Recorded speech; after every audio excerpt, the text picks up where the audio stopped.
ذات برکات کی مناسبت سے ہم آپ کے دور خلافت پر گفتگو کر رہے تھے، تو برکت آپ کے دور خلافت ہی پر ہماری گفتگو ہوگی۔ اللہ حق اور سچ بیان کرنے کی توفیق عطا فرمائے۔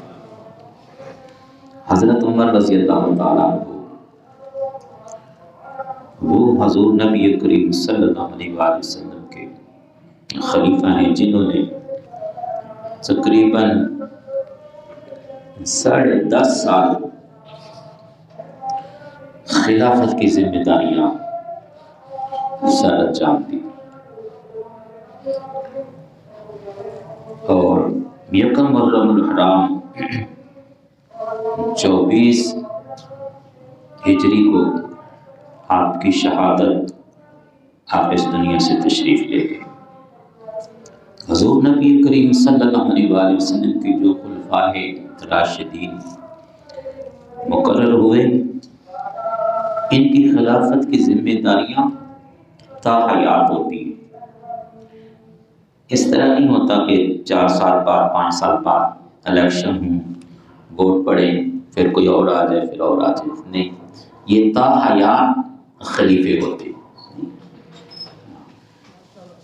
ہاں، اس لیے بعض لوگ یہ اعتراض بھی اپنی جہالت کی بنا پر کرتے ہیں کہ دیکھو یہ کرسی چیز ہی ایسی ہے، کرسی چیز ہی ایسی ہے کہ اس سے اپنے آپ کوئی آدمی جاتا نہیں ہے، اور اشارہ وہ کر رہا تھا کہ حضرت عمر بھی شہید ہوئے، حضرت عثمان غنی بھی شہید ہوئے، حضرت علی مرتضیٰ رضی اللہ تعالیٰ عنہ وہ بھی شہید ہوئے، یہ تینوں خلفاء ہیں شہید ہوئے، ٹھیک ہے۔ تو کہتے ہیں کہ یہ بھی دیکھو کہ جب تک ان کی یہ شہادت نہیں ہوئی انہوں نے کرسی نہیں چھوڑی تھی۔ یہ اپنی جہالت کی بنا پر ایسی یہ گفتگو کرتے ہیں، ورنہ یہ حضور نبی کریم صلی اللہ علیہ وسلم کے جو خلفاء ہیں جنہیں آپ نے بنایا، یہ تا حیات خلیفے ہوتے ہیں جب تک ہیں۔ کیوں کہ یہ سب سے بہترین امت میں سے یہ بہترین ہوتے ہیں، اور بہترین کے ہوتے ہوئے جو اس سے کمتر ہے وہ ذمہ داری نہیں سنبھال سکتے۔ وہ حضرت عمر رضی اللہ تعالیٰ عنہ جنہوں نے اپنے دور خلافت کے اندر اتنے سنہری کارنامے سر انجام دیے کہ رہتی دنیا تک اس کی کوئی مثال پیش نہیں کر سکتا۔ وہ حضرت عمر رضی اللہ تعالیٰ عنہ جنہوں نے یہ سن ہجری جو ہمارا یہ سن چل رہا ہے 1445 ہجری، اس کو شروع کرنے والے بھی حضرت عمر بن خطاب رضی اللہ تعالیٰ، سن ہجری کا آغاز حضرت عمر رضی اللہ عنہ شروع کیا۔ مساجد کے اندر آپ کی خلافت سے پہلے اماموں اور مؤذنوں کا کوئی وظیفہ نہیں تھا، کوئی تنخواہ نہیں تھی، لیکن جب آپ نے خلافت کی ذمہ داریاں سنبھالی تو آپ نے ان مساجد کو قیامت تک کے لیے آباد کرنے کے لیے اماموں اور مؤذنوں کے وظیفے مقرر کر دیے۔ وظیفے مقرر، مسجد میں روشنی کا اہتمام نہیں ہوا کرتا تھا۔ یہ عمل مبارک بھی حضرت سیدنا عمر بن خطاب رضی اللہ تعالیٰ عنہ نے اپنے دور خلافت میں کیا۔ روشنی مساجد جب یہ اس طرح روشنی ہوگی، ایک دن حضرت علی مرتضیٰ رضی اللہ تعالیٰ عنہ گزرے تو آپ نے دیکھا مسجد کے اندر روشنی ہے، تو آپ نے پوچھا کہ یہ کس نے روشنی کی ہے؟ تو ساتھیوں نے عرض کیا کہ حضور یہ حضرت عمر بن خطاب نے روشنی کی ہے۔ تو آپ فرماتے ہیں، اے عمر تو نے اللہ کے گھروں کو روشن کیا ہے، جا اللہ تیری قبر کو روشن کر۔ یہ ان مساجد کو روشنی سے منور کرنے والے بھی حضرت عمر بن خطاب رضی اللہ تعالیٰ، وہ حضرت عمر رضی اللہ تعالیٰ جنہوں نے اپنے دور خلافت کے اندر مہمان خانے بنائے، جو باہر سے لوگ آتے تھے ان کی رہائش کا بندوبست کیا، غریبوں یتیموں مسکینوں کے لیے آپ نے وظیفے مقرر کیے، وظیفے، اور یہ وظیفے خود آپ ان کے گھروں تک پہنچاتے تھے۔ یہ نہیں تھا کہ وہ دوسروں کی خود لسٹ بناتے تھے کہ فلاں فلاں فلاں، اور سب تک آپ کے لیے آپ اپنے وظیفے ان تک پہنچاتے تھے۔ وہ حضرت عمر رضی اللہ تعالیٰ عنہ جنہیں اللہ تبارک و تعالیٰ نے یعنی بحر و بر پر حکومت عطا فرمائی تھی، عوام میں بھی آپ کا حکم چلتا تھا، زمین پر بھی آپ کا حکم چلتا تھا، پانی پر بھی آپ کا حکم چلتا تھا۔ وہ حضرت عمر رضی اللہ تعالیٰ عنہ آیا ہے کہ جو امتی اپنے نبی کی کامل اتباع کرتا ہے، جو امتی اپنے نبی کی کامل اتباع کرتا ہے، اللہ تعالیٰ اسے کمال نبوت پر فیض فرما دیتا ہے۔ جس طرح حضرت عیسیٰ علیہ السلام کہ جنہوں نے ان کی مکمل پیروی کی، مکمل اتباع کی، کہ حضرت موسیٰ علیہ السلام، حضرت عیسیٰ علیہ السلام مردوں کو زندہ کر دیتے تھے، لیکن جنہوں نے آپ کی کامل اتباع کی، حضرت عیسیٰ علیہ السلام، اللہ تعالیٰ نے انہیں بھی یہ کمال عطا فرما دیا کہ آپ کے جو امتی تھی وہ بھی مردوں کو زندہ کر دیتے تھے۔ یعنی جو کمالات اللہ تعالیٰ نے اپنے نبی کو عطا فرمائے ہوتے ہیں، اور اگر کوئی امتی وہ کامل اتباع کرے تو وہ کمالات نبوت بھی اللہ اس امتی کو عطا فرما دیتا ہے۔ تو اللہ تعالیٰ نے حضرت عمر بن خطاب رضی اللہ تعالیٰ عنہ جنہیں یعنی کامل اتباع حضور نبی کریم صلی اللہ علیہ وسلم، کامل اتباع، ہماری اتباع تو ناقص ہے، ہماری اتباع ناقص ہے، ہم صرف نام کے ہیں، کام کے نہیں ہیں، لیکن وہ حضرت عمر بن خطاب رضی اللہ تعالیٰ جو قدم قدم پر آقا دو علیہ وسلم کی سنت پر عمل کرتے۔ ایک دن باہر سے ایک وفد آیا، باہر سے، ظاہر ہے کہ آپ اس وقت 25 لاکھ مربع میل کے اکیلے فرمانروا تھے۔ ایک وفد آپ سے ملنے کے لیے آیا اور دوران کھانا وہ وفد آپ کے ساتھ کھانے کے لیے بیٹھے، اور یہ وفد بھی آپ کے ساتھ کھانا کھانے سے انہیں بڑی تکلیف ہوتی تھی۔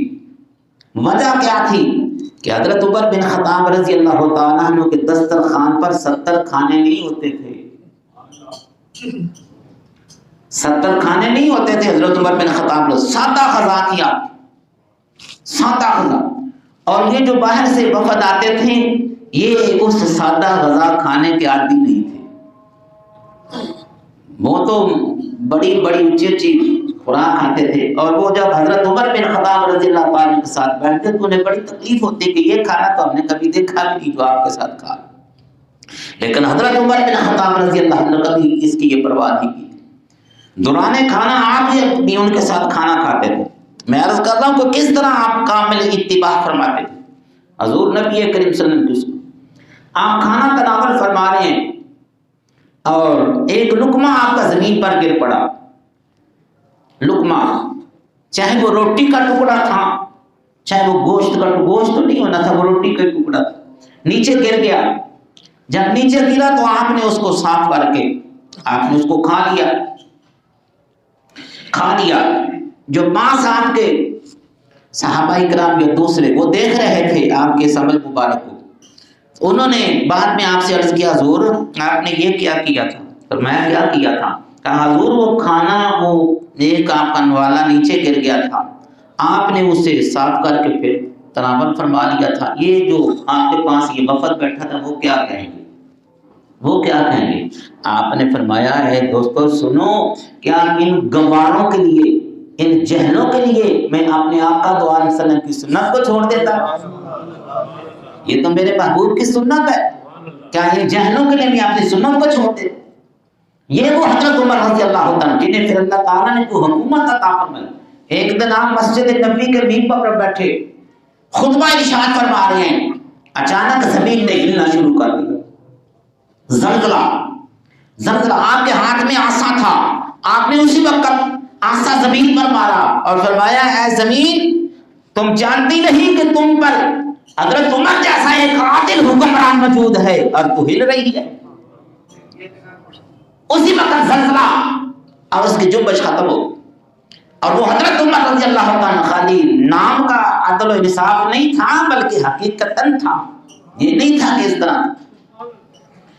آپ خطبہ ارشاد فرما رہے ہیں، یعنی ہیبت و دبدبہ آپ دیکھیں کہ بڑے بڑے بادشاہ وہ آپ کے نام سے کام جاتے تھے، اتنی آپ کی ہیبت، اتنا آپ کا دبدبہ تھا۔